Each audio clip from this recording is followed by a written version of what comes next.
कारण वो चार्जेस गायब हो गए हमारे द्वारा, क्योंकि हमने उसको टच किया और हमारे द्वारा हमारी बॉडी से होकर वो धरती में चले गए वो charges. We see that the foil strips are discharge, हम कह सकते हैं जो फॉइल स्ट्रिप है वो डिस्चार्ज हो चुकी है। The process of transferring of charge from charge object to the earth is called earthing. जो ये प्रोसेस, यही प्रोसेस जिसमें जो ट्रांसफ़र होता है चार्जेस का किसी भी चार्ज बॉडी से टू द अर्थ तक, चार्ज का ट्रांसफ़र, इसका ट्रांसफ़र, चार्ज का ट्रांसफ़र, किसी भी चार्ज्ड बॉडी, जो भी चार्ज ऑब्जेक्ट है, कोई भी चार्ज ऑब्जेक्ट है, उसमें से अगर कोई चार्ज निकल रहा है और जाके कहाँ मिल रहा है, अर्थ में, तो वो अर्थिंग कहलाती है। अर्थिंग इज़ प्रोवाइडेड, जो अर्थिंग की जाती है ना बड़ी बड़ी बिल्डिंग में की जाती है, ताकि जो बिजली कड़कती है ना, बिजली कड़कने के दौरान बिजली बिल्डिंग पे ना गिरे, और वो बिल्डिंग पे ना गिरे, और जो जितने भी करंट है वो जाके धरती में मिल जाए। Earthing is provided in buildings to protect us from electrical shocks. हमें बड़ी बिल्डिंग पे बड़े बड़े टावर लगाए जाते हैं, बड़े बड़े जो अर्थिंग के बचाने के लिए, अर्थिंग को बड़े बड़े रोड, आयरन की रोड लगाई जाती है बिल्डिंग्स के ऊपर, ताकि जब बिजली कड़के तो जो बिजली गिरे तो उस रोड के ऊपर गिरे और वो धरती में मिल जाए जाके। Shocks due to any leakage of electrical current, तो उससे हम बच सके, जो कि इलेक्ट्रिकल लीकेज, जो वही लाइटनिंग वो के बारे में बात की जा रही है। द स्टोरी ऑफ लाइटनिंग, अब कहानी है किसकी, बिजली कड़कने की कहानी कैसे है। It is now possible to explain, अब आसान होगा आपको समझाना कि लाइटनिंग, जो बिजली कड़कना है, in terms of the charges produced by rubbing, कि जो लाइटनिंग है, चार्जेस दो प्रकार के, पॉजिटिव चार्ज और नेगेटिव चार्ज। नेगेटिव चार्ज और पॉजिटिव चार्ज जब प्रोड्यूस होता है रब घिसने के द्वारा, दौरान जब हम किसी चीज़ को रब करते हैं तब ये पॉजिटिव और नेगेटिव चार्ज प्रोड्यूस होते हैं। रबिंग मतलब घिसना, रगड़ना किसी को आपस में। तो नेगेटिव चार्ज होते हैं वो नीचे होते हैं, नेगेटिव चार्ज होते हैं वो नीचे होते हैं, और पॉजिटिव होते हैं ऊपर होते हैं। बादलों के अंदर जो पॉजिटिव चार्ज होता है वो होता है ऊपर, और नेगेटिव होता है चार्जेस नीचे होता है। ठीक है, अब देखो नेगेटिव हमेशा, unlike charges always attract each other. अब नेगेटिव वाला पार्ट होगा और जो पॉजिटिव वाला, ये आपस में क्या होंगे, एक दूसरे को अट्रैक्ट करेंगे। तो negative charges, unlike charges always attract each other. तो बोल रहा है accumulation of charges leading to lightning. अब इकट्ठे, एक्यूमुलेशन मतलब collection of charges leading to lightning. अब क्या होगा, ज़्यादा चार्जेस होंगे तो आपस में रगड़ेंगे, आपस में रगड़ेंगे तो क्या होगा, वो एक करंट तैयार करेंगे, एक बहुत ज़बरदस्त स्पार्क जनरेट करेंगे इस प्रकार से। You learned in class 7th, आपने क्लास 7th में जैसा कि पढ़ा था कि that during the development of A thunderstorm, जब तूफान आता है, द एयर करंट्स, जो हवा का बहाव है, मूव अपवर्ड, ऊपर की तरफ उठता है, while the water droplets move downwards, जो पानी की बूंद होती है वो नीचे की तरफ आती है, water droplets. These vigorous movements cause separation of charges, इस ज़बरदस्त सेपरेशन के कारण, मूवमेंट्स के कारण, ऊपर जैसे बादल होते हैं वो हवा में जाते हैं, और जो पानी की बूंद होती है वो नीचे आती है, उसके कारण ही बादल, जो चार्जेस होते हैं वो सेपरेट हो जाते हैं।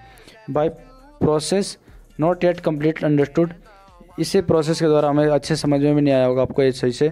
The positive charge collect near the upper edges of the, जो पॉजिटिव वाला होता है वो अपर एजेस में आ जाता है क्लाउड के, और जो नेगेटिव चार्ज होता है वो नीचे, मतलब पॉजिटिव वाले ऊपर चले जाते हैं बादल, और जो नेगेटिव वाले होते हैं वो नीचे आ जाते हैं।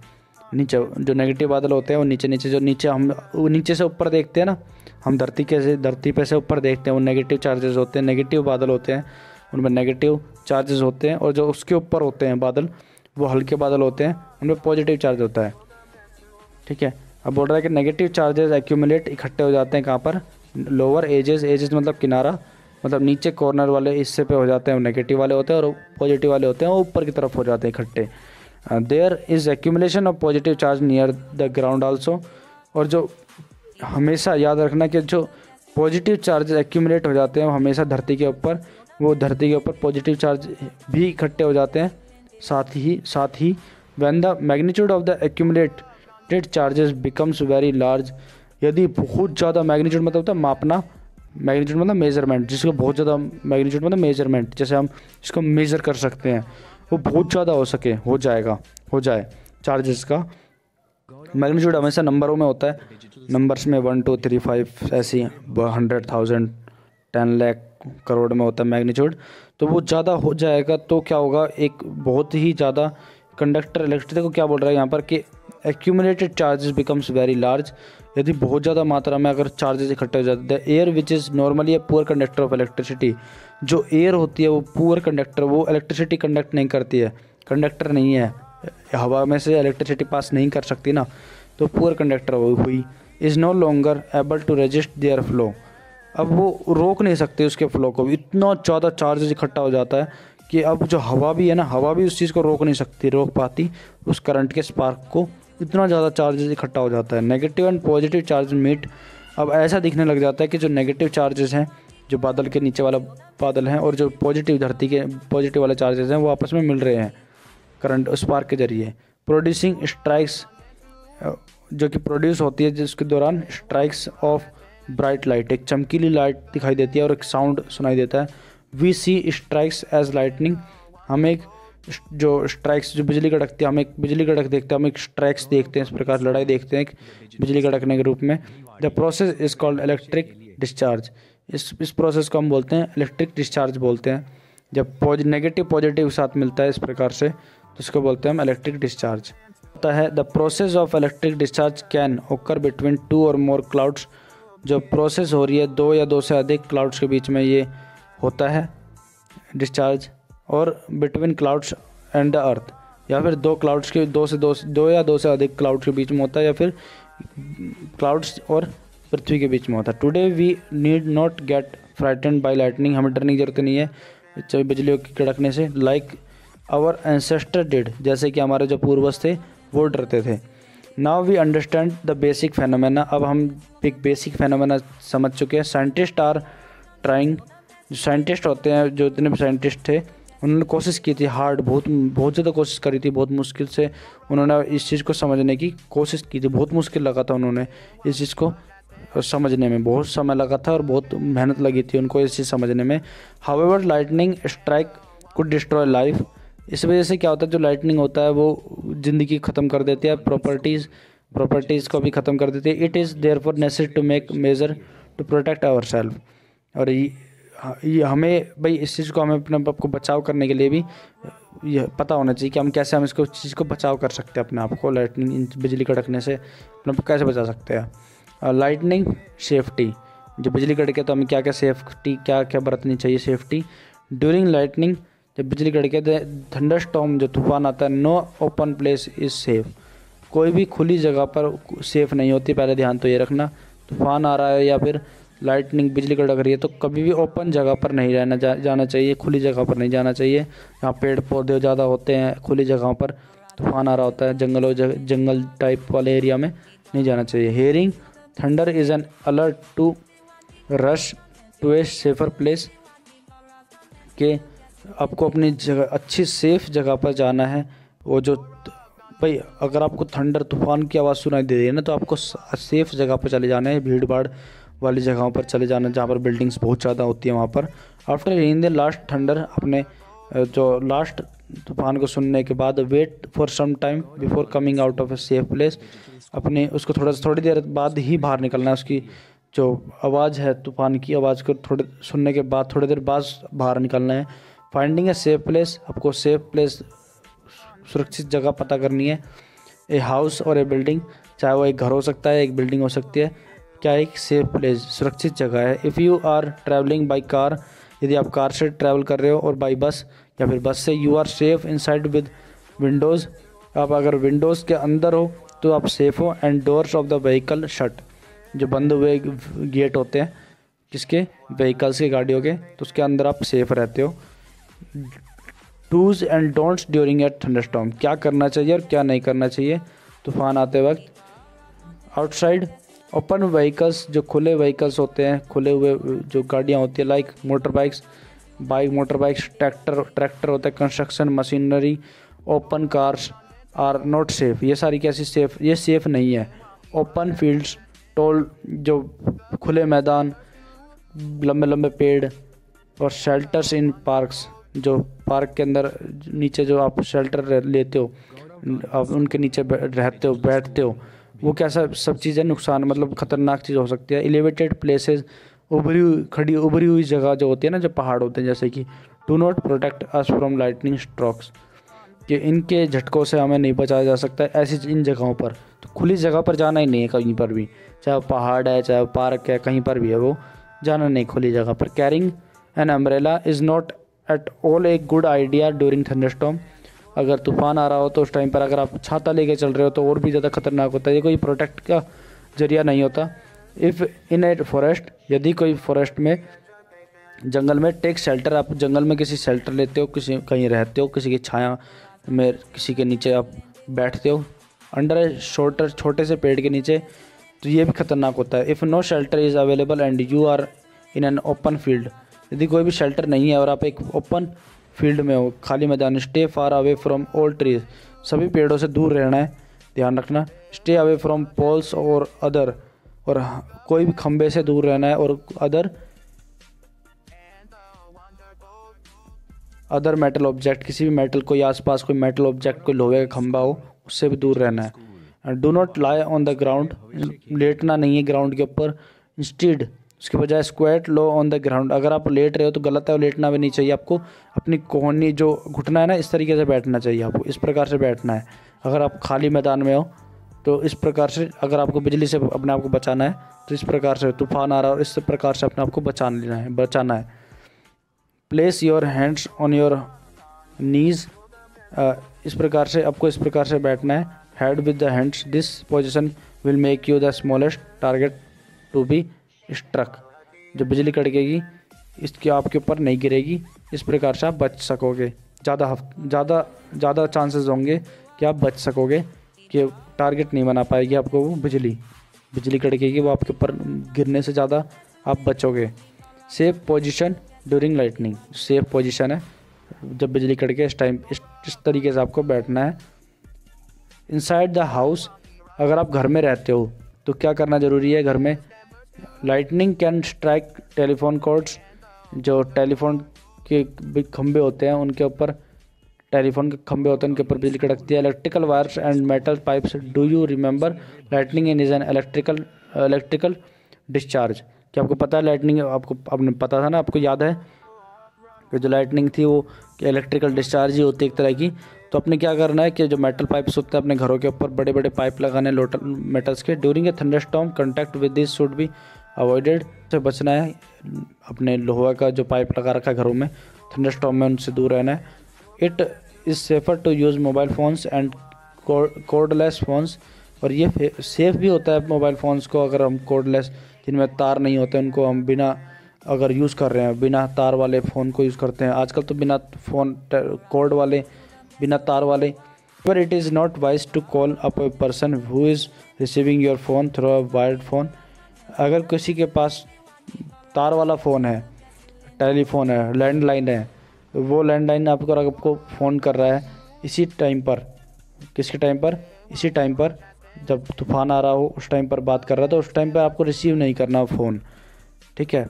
However it is not vice, ये चतुराई की बात नहीं है कि अगर आप किसी की पर्सन की आवाज़ रिसीव कर रहे हो, किसी भी इंसान के पास जो फ़ोन है, दूसरा तूफ़ान के टाइम पर कभी भी खुली जगहों पर, खासकर कभी भी तूफ़ान जब आ रहा हो, तो तूफ़ान के टाइम पर कभी भी खुली जगह पर आपको फ़ोन को रिसीव नहीं करना है, कभी भी। जब बारिश आ रही हो उस टाइम पर तो बिल्कुल भी नहीं, खुली जगह पर, और कान पे लगा के तो बिल्कुल नहीं करना, क्योंकि उस टाइम पर क्या होता है, उस पर चार्जेस होते हैं ना, वो बहुत ज़्यादा हो जाते हैं फ़ोन पर।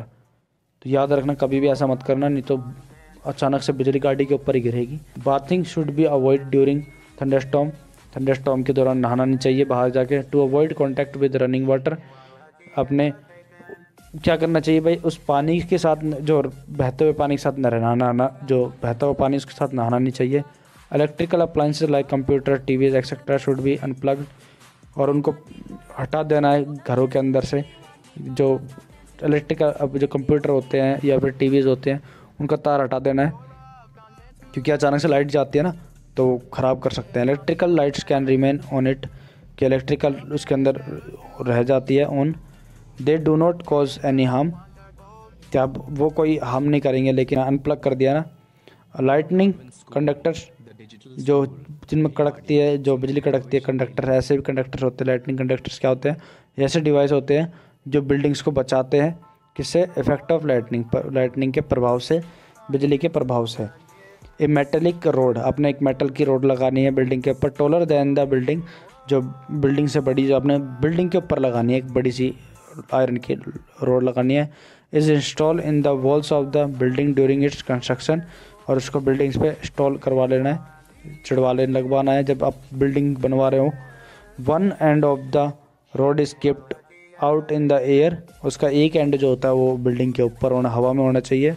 And the other is buried deep in the ground, और दूसरा जो आयरन का है वो उसको उस रोड के जरिए धरती के नीचे दबा के रखना है उसको, उस रोड को। The road provides easy route for the transfer of electric charge to the ground, जो रोड है एक आसान एक रूट बन जाएगा इलेक्ट्रिक चार्ज का ट्रांसफ़र, कहाँ से, ऊपर आसमान से, बादलों से और धरती तक, उस रोड के द्वारा वो चार्जेस जा सकेंगे। द मेटल कॉलम्स, जो मेटल की कॉलम है यूज ड्यूरिंग कंस्ट्रक्शन, जो मेटल कॉलम्स है उसको कंस्ट्रक्शन के दौरान उसको यूज़ किया जा सकता है। जो मेटल का जो रोड है उसको बोल रहा है। Electrical wires and water pipes in the buildings also protect us an extent, जो बिजली के तार हैं या फिर वाटर पाइप, पानी का पाइप है, वो भी हमें बचा लेते हैं कई बार, क्योंकि उसमें से अगर करंट जाता है तो बिल्डिंग्स के ऊपर अगर करंट गिरता है तो वो पानी के पाइप के जरिए या फिर इलेक्ट्रिकल वायर के जरिए या फिर वाटर पानी पाइप के जरिए वो धरती में मिल जाता है। But do not touch them during thunderstorm, तो पर लेकिन इनको कभी टच नहीं करना चाहिए थंडरस्टॉर्म के दौरान, जब तूफान आ रहा हो टच नहीं करना चाहिए, बहुत ख़तरनाक हो सकता है ये। अर्थक्वेक, अब जस्ट लर्न अबाउट थंडरस्टॉर्म, अपने थंडरस्टॉर्म के बारे में कभी सीखा होगा, समझा होगा। एंड लाइटनिंग, बिजली कड़कना। इन क्लास सेवन्थ में यू लर्न अबाउट साइक्लोन्स, आपने क्लास 7th में साइक्लोन्स के बारे में पढ़ा था। This natural phenomena can cause large scale destruction of human life and property, और जब भूकंप आता है, इस भूकंप के कारण कई लोगों की ज़िंदगी पर प्रभाव पड़ता है, और उनकी जो ज़मीन जायदाद होती है वो भी ख़राब हो जाती है, वो भी तबाह हो जाती है। Fortunately this phenomena can be predicted to some extent, इसको प्रेडिक्ट किया जा सकता है कि कुछ काफ़ी हद तक। The weather department can warn, जो कर देती हैं वो about thunderstorm developing in some area, जो वेदर डिपार्टमेंट होता है वो बता देता है ऑलरेडी कि भाई कहाँ पर भूकंप आ रहा है, कहाँ पर नहीं आ रहा है। If a thunderstorm occurs there is always a possibility of lightning, जहाँ पर तूफान आ रहा है वहाँ पर ज़्यादातर संभावना हो जाती है कि बिजली कड़कने की भी, साइक्लोन्स, तूफान आने की बहुत ज़बरदस्त कंपनी के साथ आएंगे ये सब भी।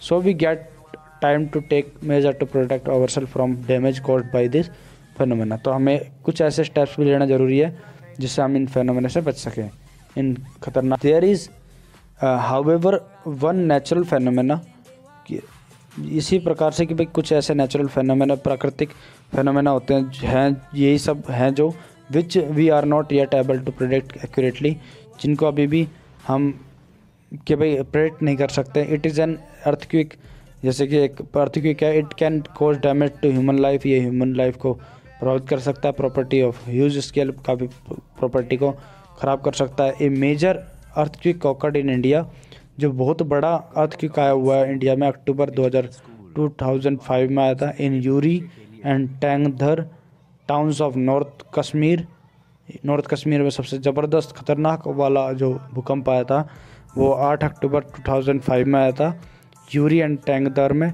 जो गांव है एक कश्मीर के, नॉर्थ कश्मीर के। Before that a major earthquake occurred on 20, इससे पहले 26 जनवरी 2001 में आया था Bhuj district of Gujarat, Bhuj district में गुजरात की। एक्टिविटी 15.5, आस्क योर पेरेंट्स, अपने पेरेंट्स से पूछना है। Ask your parents about the huge damage of life, अपने पेरेंट्स से पूछना है कि भाई क्या प्रभाव, क्या डैमेज होता है, क्या नुकसान होता है ज़िंदगी पर। Property caused by this earthquake, जो या फिर प्रॉपर्टीज़ होती हैं उनकी अर्थक्वेक के कारण क्या क्या नुकसान होता है प्रॉपर्टी पर और ज़िंदगी पर। Collect a few pictures of showing the damage, कुछ पिक्चर्स आपको न्यूज़पेपर में से मिल जाएंगी इस प्रकार की।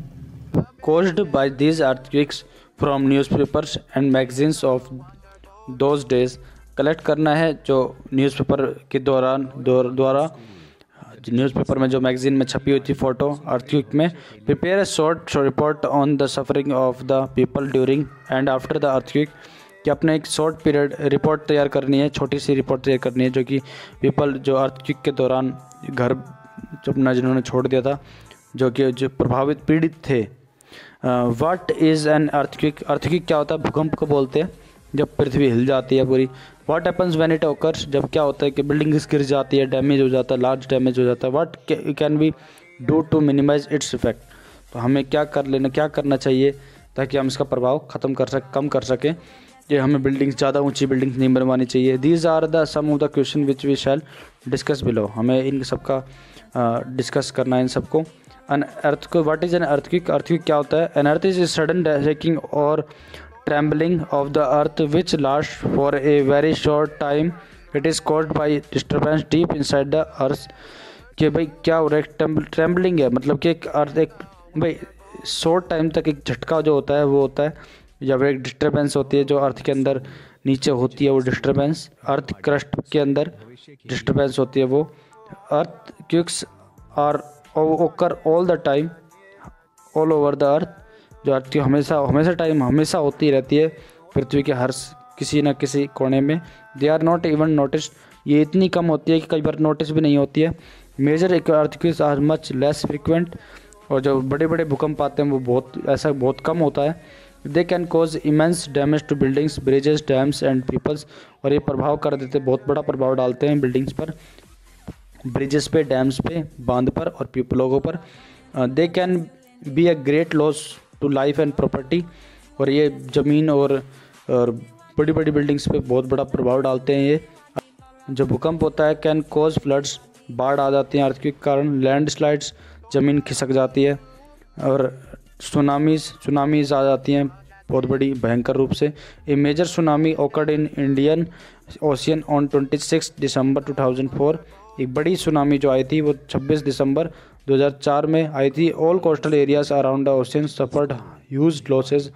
जो समुद्र के पास वाले एरिया में रहने वाले जो लोग रहते थे, समुद्र के पास रहने वाले जो लोग थे, वो बहुत ही ज़्यादा उन्होंने बहुत कुछ खोया था उन्होंने। Activity 15.6 take an outline map of the world. अपने आउटलाइन मैप लेना है वर्ल्ड का, दुनिया का। Locate the eastern coastal and Andaman Nicobar island in India. Mark other countries around the Indian Ocean which could have suffer damage. Collect accounts of the devastation और caused by the tsunami in India from your parents. आपने क्या करना है? Accounts लिखना है सबके बारे में, कितना नुकसान हुआ था, कितना नहीं हुआ था, अपने पेरेंट्स से। और अदर एल्डर्स, अपने बड़े घर में जो भी बड़े हैं उनसे, फैमिली के अंदर या पड़ोस में जो भी रहते हैं उनके द्वारा। What causes an earthquake? कि क्या कारण होता है अर्थक्वेक से, क्या क्या नुकसान होता है, ये सब आपको क्या क्या होता है। माई ग्रैंड मदर, जो मेरी दादी बता रही थी कि that the earth is balanced on the horn of bull. के एक horn of bull, when the bull shift it to the other horn an earthquake takes place. How could it be true? उन्होंने बस एक तरीका बताया ना, ये सच नहीं है, लेकिन हाँ उन्होंने ये बताया कि एक जगह जब भारी बोझ पड़ जाता है तो वो दूसरी जगह से उठ जाता है तो उससे कारण क्या होता है? अर्थक्वेक आता है। तो ऐसा नहीं है, ये दादी जी का मानना है, क्योंकि दादी जी हैं, क्योंकि वो एक तो पुराने, उन्होंने इतनी एजुकेशन नहीं ली है, ऊपर से वो उन्होंने इतनी पढ़ाई भी नहीं करी थी। जो आज की पढ़ाई है पहले की पढ़ाई से अलग है। इन एंशियंट टाइम्स, पुराने समय में, people did not know the true cause of earthquake. अब जो अर्थ के सही कारण उसका नहीं जानते, जो पुराने के ज़माने के जो लोग थे वो इसका सही कारण नहीं जानते, किस कारण की वजह से भूकंप आता है। Their ideas were therefore expressed in mythical. उनके जो झूठी कहानियों के रूप में उनको जो बताई जाती थी, such as the one told by Boojho's grandmother. और इनमें से एक कहानी थी जो बुजो की मम्मी ने बताई थी। Similar myths were prevalent in other parts of the world. और ऐसे ही कुछ भ्रम होते हैं, जो मिथ होते हैं, जो हमारे सोसाइटी के कुछ हमारी दुनिया में फैले हुए हैं, काफ़ी सारे ऐसे ही भ्रम है। What could cause A disturbance inside the earth? कि जो किस कारण जो डिस्टर्बेंस होती है पृथ्वी के अंदर, किस कारण होती है डिस्टर्बेंस? नाउ वी नो, हम जानते हैं कि called by the disturbance deep down inside the upper most layer of the earth called crust. कि एक जो ट्रेमर्स होता है, एक ट्रेमर्स मतलब वाइब्रेट, हिलना, जो डिस्टर्बेंस होती है वो क्रस्ट में होती है, अर्थ क्रस्ट में होती है। ये इस प्रकार का डायग्राम होता है, देखो अर्थ का। ये होती है क्रस्ट। सबसे ऊपर वाली जो लेयर होती है हम जिस पे अब खड़े हैं वो क्रस्ट होती है। मेंटल उससे उसके अंदर वाली होती है। फिर आउटर कोर है, फिर इनर कोर है। इनर कोर सबसे गर्म होता है। स्ट्रक्चर ऑफ अर्थ है the outermost layer of the, सबसे बाहर वाली जो लेयर है किसकी, of the earth is not in one piece, एक पीस में नहीं होती, इसमें बहुत सारे फ्रेगमेंट्स होते हैं, टुकड़े होते हैं। Each fragment is called a plate, और उनके टुकड़े, हर फ्रेगमेंट एक प्लेट कहलाती है। दिस प्लेट्स आर इन, मतलब लगातार मोशन में रहती हैं वो सब, कि आगे पीछे ऊपर नीचे एक दूसरे के चढ़ी रहती है। अब वो क्या होता है, अगर दबाव पड़ता है तो एक खिसक जाती है, एक इधर हो जाती है, तो कभी एक इधर हो जाती है, तो जिसके कारण भूकंप आता रहता है। When they brush past one another, जब एक ब्रश मतलब होता है एक दूसरे के ऊपर चढ़ना, और ये इस तरीके से दे रखा है। देखो इंडियन प्लेट है, ये सब अर्थ प्लेट्स के बारे में बता रखा है। Plate goes under another to the collision, यदि एक प्लेट दूसरे से भिड़ती है, जब एक प्लेट दूसरी प्लेट से भिड़ती है, कोलिजन मतलब भिड़ना, they cause disturbance in the earth crust, जिसके कारण एक डिस्टर्बेंस, एक सिस्मिक वेव निकलती है। क्या निकलती है? सिस्मिक वेव निकलती है, जिसको भूकंप की जो वेव, कंपन को बोलते हैं सिस्मिक वेव। भूकंप सिस्मिक होता है भूकंप से related. It is an this disturbance that shows up as an earthquake on the surface of the earth, कि अर्थक्वेक होता है जब पृथ्वी के भूकंप आता है इस प्रकार से, जब भिड़ती हैं आपस में प्लेट्स, ऊपर नीचे होती है तो कोलाइडिंग होती है, इनके बीच में भूकंप जनरेट होता है इस प्रकार से ऊपर नीचे, तो ये खिसकने के कारण होता है। तो ये ब्रशिंग पास्ट है, एक दूसरे को खिसकने को बोलते हैं brushing past. Movement of earth plate, clear है। अब यहाँ पर आता है if scientist know so much about earthquake, यदि साइंटिस्ट ज़्यादा से ज़्यादा जानते हैं अर्थक्वेक के बारे में, can they also predict when and where the next one will strike. अगर साइंटिस्ट इतना ही सब कुछ जानते हैं भूकंप के बारे में, तो वो इन सब के प्रेडिक्ट भी कर सकते हैं कि कहाँ कौन सा भूकंप आने वाला है। ऑल्दो यद्यपि we know for sure what cause an earthquake, it is not yet possible to predict when and where the next earthquake might occur, कि यद्यपि जैसे कि हम जानते हैं कि भाई क्या कारण, किस कारण की वजह से भूकंप आता है, लेकिन हम ये नहीं बता सकते कि कब कौन सा भूकंप कब कहाँ आएगा। I read somewhere that underground explosion could also cause tremors, कि जो भूकंप है वो जो कंपन होता है, जो हिलती है ज़मीन, वो क्या होती है, वाइब्रेट करती है, वो किसकी वजह से होती है, अंडरग्राउंड धमाके से अंदर जो अंडरग्राउंड धरती के अंदर धमाका हो रहा है उसकी वजह से भी भूकंप आ रहा है। तो ये इसने पढ़ा था कहीं। Tremors on the earth can also be caused when a volcanic erupts, जब ट्रिमर मतलब हिलती है गाड़ी, जो हमारी धरती हिलती है, वो भूकंप जैसे कि वो किसके कारण, वोल्केनिक इरप्ट्स के कारण भी होता है। जो हमारे जो बड़े बड़े वोल्केनो होते हैं, वोल्केनो मतलब जो लावा निकालते हैं, बड़े बड़े वोल्केनो के अंदर जो इरप्ट होते हैं वो फटते हैं, तब उसके कारण भी भूकंप आता है, लगता है ऐसे ज़मीन हिल रही है। और ए मेटियोर हिट्स द अर्थ, अगर कोई मेटियोर आसमान से कोई पत्थर उड़ता हुआ धरती पे हिट कर देता है तो भी हमें ऐसा लगता है कि भूकंप आ गया। और एन अंडरग्राउंड न्यूक्लियर एक्सप्लोजन, यदि कोई ज़मीन के अंदर कोई न्यूक्लियर एक्सप्लोजन हो रहा है, धमाका हुआ है, is carried out. However most earthquake, ज़्यादातर जो अर्थक्वेक होते हैं, भूकंप आते हैं, are caused by the movement of the earth plate, वो जो भूकंप आते हैं वो अर्थ की पृथ्वी के जो प्लेट खिसकने से होता है कारण। Since earthquakes are caused by the movement of plates, इसके कारण जो अर्थ जो भूकंप आता है वो मूवमेंट प्लेट्स की मूवमेंट के कारण भी होता है। The boundaries of the plates are the weak zones, जो बाउंड्रीज होती है प्लेट की वो एक कमज़ोर हिस्सा होता है। Where earthquakes are more likely to occur, the weak zones are also known as seismic और फॉल्ट जोन्स, जो सिस्मिक या फिर फॉल्ट जोन्स कहलाते हैं। जो ऐसे हिस्से जो खिसक जाते हैं जल्दी से ही, ऐसे हिस्से को बोलते हैं सिस्मिक जोन्स या फॉल्ट जोन्स। इन इंडिया में the areas most threatened are Kashmir, जो सबसे ज़्यादा थ्रेटेंड एरिया है, जैसे कि जहाँ पर पिछड़ा हुआ हिस्सा, जहाँ पर सबसे ज़्यादा भूकंप पाया जाता है, वो होता है, वो कौन सा एरिया है, कश्मीर है। वेस्टर्न एंड सेंट्रल हिमालयाज़ है, सेंट्रल और वेस्टर्न हिमालयाज़ है। द वोल नॉर्थ ईस्ट है, ईस्ट वाला पार्ट है। रन ऑफ कुछ है,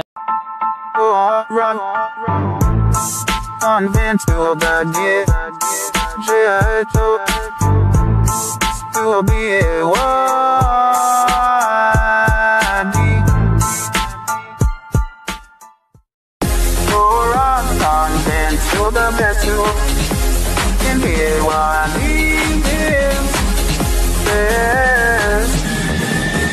Quality education. Alright, content to the best you lend they walk. Deep alright, content to the best you lend. They want deep alright, content to the best you lend. They want deep alright, content to the best you lend. They want deep. Alright, content to. They want deep broadcasting. The best ever to. And the wonderful. Gaurav convent school, the digital school, Bhiwadi, सुनहरे भविष्य के